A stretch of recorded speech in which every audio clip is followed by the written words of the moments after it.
Okay, so for this video, we're going to continue to work in slope-intercept form like we did on the last video. However, before we jump back into slope-intercept form, I'm just going to do a really quick review of the coordinate grid because that's very important on this one as we're going to start to look at the graph and how to graph these. So we just want to remember a coordinate grid is basically a map. Think of the ordered pairs as the directions. So we start at the origin, remember that's kind of the center of the graph, that 0, 0 point, and then we move right or left using the x coordinate. So that's the first piece that we have in a coordinate. When we look down here, we'll see it a little clearer. And then we move up or down using the y coordinate. If you notice, I have right and up in green, left and down in red. I did that on purpose because right and up are positive, left and down are negative. So that hopefully I was trying to make that point to you. And then the ordered pair always goes x and then y. And this is why they're called ordered pairs, because they're always in a specific order. You can't switch them around. You can't do y first and then x. As far as, mixing the numbers around, it always goes x and then y. So if you accidentally put the numbers backwards, somebody's going to read that map wrong, or those directions wrong. So that definitely makes a big deal. So you want to make sure you're paying attention to this idea that it's basically just a map system. That's all it is. It's just directions. So the directions need to be specific. I have a little video for you to watch. It's a very short little one. It's just kind of funny about directions. Just come to my place. Fine. So where is it? Walk down the main road for a bit, then up that street that goes kind of leftish. That's where the buses always go. Turn at the roundabout and you'll soon be at my place. Which one is the main road? I'm on the corner of Brickley Street and Leahurst Road, the southwest corner. Yeah. Down the main road. It's the one with the kebab shops on it. Okay, down Brickley Street. Which direction? Away from the station. So I come out of the station through the main exit, the one with the ticket offices. So I come onto the main road. Do I turn left or right? Let me think.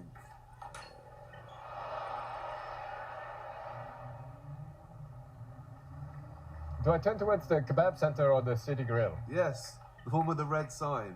So walk for about 5 minutes, turn leftish at that new house they built last year, the one with the big round thingies on it.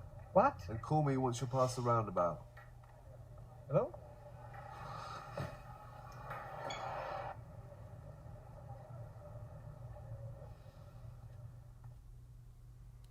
Okay, so that was just a silly little thing. I don't know why it made me giggle, because those directions were pretty horrible, and obviously he was confused at the end. He had no clue where to go, so he just started walking.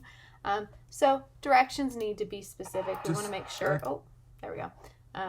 So we just want to make sure that when we're giving directions, and this is kind of my silly connection here with math, you want to be specific. Make sure, am I going right or am I going left? Am I going up or am I going down? And remember, this is kind of brought back from the previous video, that when we have y equals mx plus b, we have our input and our output. That's our x and our y. So that's our coordinate. And remember, a line has infinitely many coordinates. It's a line that goes on and on and on forever. So I can pick any value I want for x and then figure out what y is using the equation that they give us. And then what is being multiplied by the x, as long as we have y equals, it has to be y equals mx plus b. What's being multiplied by the x is our slope.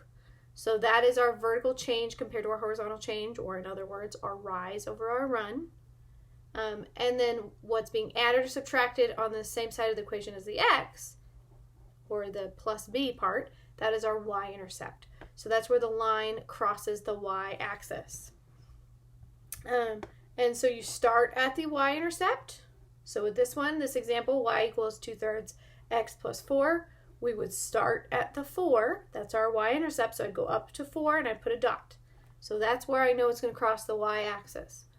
And then from there, I'm going to look at my slope, because that's going to tell me where to go from this point. So -2/3, the top is rise, the bottom is run. If there isn't a fraction, if it's a whole number, which we can see down here, I have -5, we put a 1 underneath it. So it's always a fraction, we just don't always see it as a fraction. So -2 tells me to go down 2, and then +3 tells me to go right 1, 2, 3, and there's my second point.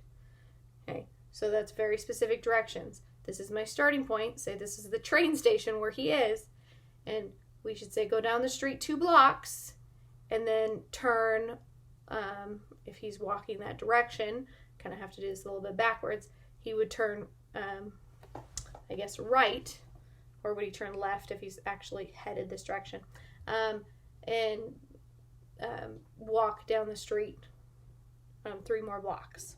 So we're going down and right here, kind of, he'd be walking backwards in order for that to be right, but that's okay.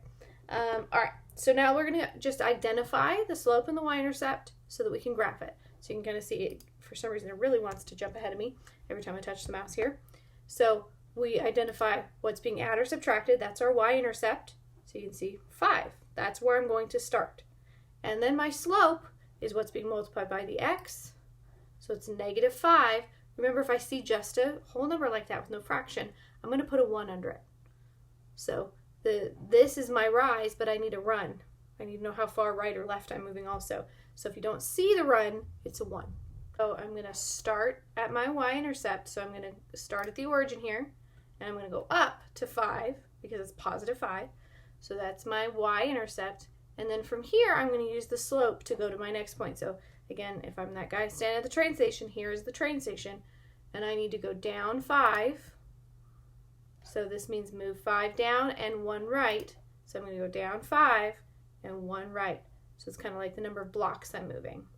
And then I connect my line there. When you're doing this on Alex, you just place the 2 points, and then there's a little line tool that you click on, and you go click, click. It's going to snap the line for you. It's very easy on Alex. All right, so for the next one here, we're going to identify the same thing. So what's our y-intercept? Well, that's the number being added or subtracted. As long as I have y equals, the rest of this should look correct, or it's going to be correct. If there's any other number with the y, so if there was a coefficient with the y or something was being added or subtracted to the side, I have to fix that. They shouldn't do that to you yet. That's a little bit more advanced. We'll get there. So for right now, it should just be y equals. We should automatically have it that way. So I have -8, so that's where I'm going to start. And then what's being multiplied by the x? Well, I don't see a number here. Remember, that means it's a 1. And since it's just a 1, it means there's also a 1 on the bottom. It's 1 over 1. So I'm going to start at -8. So again, I go from my origin, I'm going to go down 8. I'm going to put my dot. And then from here, so now the train station's down here, or wherever it is we're starting from. I just keep going train station from the video. We're going to go up 1 and right 1. So we're going to go up 1 block, right 1 block. So there we go. There's our next point. And we snap the line on there. All right, so that was graphing in slope-intercept form. I hope that helped, and I will see you in the next video.